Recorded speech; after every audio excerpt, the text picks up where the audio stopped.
गांधी जी के पास देश दुनिया में से बड़ी संख्या में पत्र पहुंचते थे।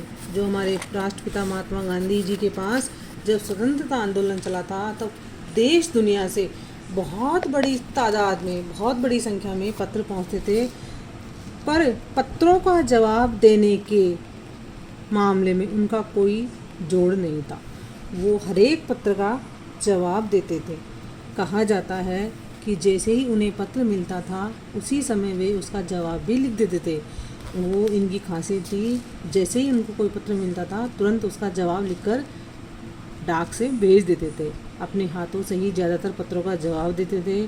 जब लिखते लिखते उनका दाहिना हाथ दर्द करने लगता था, पत्रों का जवाब लिखते लिखते यदि उनका दाहिना हाथ दर्द करने लग जाता था तो वे बाएं हाथ से लिखने में जुट जाते थे। बच्चों, गांधी जी का पत्र लिखते लिखते यदि दाहिना हाथ दर्द करने लग जाता था तो वे बाएं हाथ से लिखना शुरू कर देते थे। महात्मा गांधी ही नहीं, आंदोलन के तमाम नायकों के पत्र गांव-गांव में मिल जाते हैं।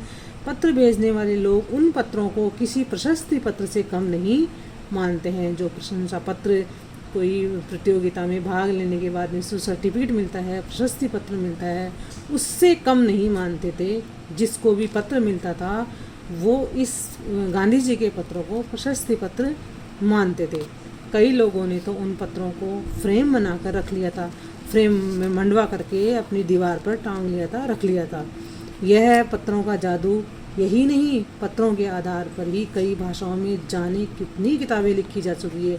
बच्चों, यही नहीं है, पत्रों के आधार पर कई भाषाओं में पता नहीं कितनी किताबें लिखी जा चुकी है। वास्तव में पत्र किसी दस्तावेज से कम नहीं है। पते के 200 पत्र, बच्चन के नाम और निराला के पत्र हमको लिखो है कहा तथा पत्रों के आईने में दयानंद सरस्वती समेत कई पुस्तकें आपको मिल जाएगी। बच्चन जी के और दयानंद सरस्वती जी के कई हमें पत्रों की पुस्तकें मिल जाएगी। कहा जाता है कि प्रेमचंद खास तौर पर नए लेखकों को बहुत प्रेरक जवाब देते थे। जो प्रेमचंद थे लेखक, वो जो नए नए लेखक उनको पत्र भेजते थे उनको वो बहुत अच्छा जवाब देते थे। पत्रों के जवाब में वे बहुत मुस्तैद रहते थे, माहिर रहते थे, लगे रहते थे।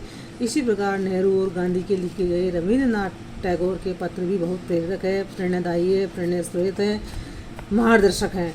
महात्मा और कवि के नाम से महात्मा गांधी और रविंद्रनाथ टैगोर के बीच सन 1915 से 1941 के बीच के पत्राचार का संग्रह प्रकाशित हुआ है। महात्मा गांधी जी और कवि रविंद्रनाथ टैगोर के बीच में जो 1915 से 1941 के बीच में पत्राचार के माध्यम से जो वार्तालाप हुआ वो आज भी संग्रहित है, जिसमें बहुत से नए तथ्य और उनकी मनोदशा का लेखा जोखा मिलता है।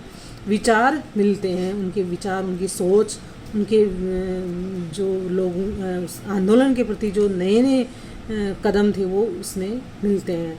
पत्र व्यवहार की परंपरा भारत में बहुत पुरानी है। बहुत लंबे पुराने समय से पत्र व्यवहार की परंपरा भारत में है, पर इसका असली विकास आज़ादी के बाद ही हुआ है। असली जो विकास हुआ है वो आज़ादी के बाद ही हुआ है। तमाम सरकारी विभागों की तुलना में सबसे ज़्यादा गुडविल डाक विभाग की ही है। सरकारी विभागों की तुलना में जो सबसे ज़्यादा अच्छा काम है वो डाक विभाग की ही है। इसकी एक ख़ास वजह यह है कि यह लोगों को जोड़ने का काम करता है। इसकी गुडविल इसलिए है कि ये लोगों को जोड़ने का काम करता है, घर घर तक इसकी पहुंच है।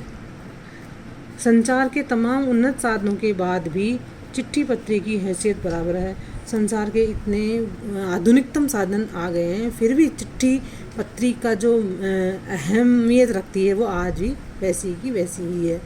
शहरी इलाकों में आलीशान हवेलियाँ हो या फिर झोपड़पट्टियाँ, झोपड़ी में रहने वाले लोग हों, दुर्गम जंगलों से घिरे गांव हो या फिर बर्फबारी के बीच जीरे पहाड़ों के लोग हो, पर्वतों के पहाड़ों के बीच वाले लोग हो, समुद्र तट पर रहने वाले मछुआरे हो या फिर रेगिस्तान की ढाणियों में रह रहे लोग, आज भी खतों का ही सबसे अधिक बेसब्री से इंतज़ार होता है। आज भी वैसे ही इंतज़ार करते हैं जैसे पुराने समय में लोग पत्रों का इंतज़ार करते थे। एक दो नहीं बच्चों, करोड़ों लोग बच्चों, करोड़ों लोग खतों और अन्य सेवाओं के लिए रोज़ भारतीय डाकघरों के दरवाज़ों तक पहुंचते हैं।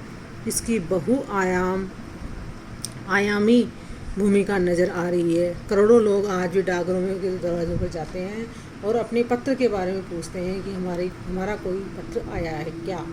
दूर देहात में लाखों गरीब घरों में चूल्हे मनी ऑर्डर अर्थव्यवस्था से ही चलते हैं। आज भी दूर देहात के लोगों में मनी ऑर्डर से उनके पास पैसे पहुंचते हैं, तब जाके उनके घरों में सामान आता है, घर का सामान आता है, राशन का सामान आता है और खाना बनता है, चूल्हे जलते हैं। गाँवों या गरीब बस्तियों में चिट्ठी या मनी ऑर्डर लेकर पहुंचने वाला डाकिया देवदूत के रूप में देखा जाता है। आज भी गाँवों में और गरीब कच्ची बस्तियों में जब डाकिया चिट्ठी लेकर जाता है या मनी ऑर्डर लेकर जाता है तो डाकिया देवदूत के रूप में देखा जाता है। उसका बेसब्री से इंतज़ार किया जाता है। बच्चों, इस पाठ को पढ़ने के बाद इस पाठ के प्रश्नोत्तर अपनी अभ्यास पुस्तिका में लिखेंगे। धन्यवाद।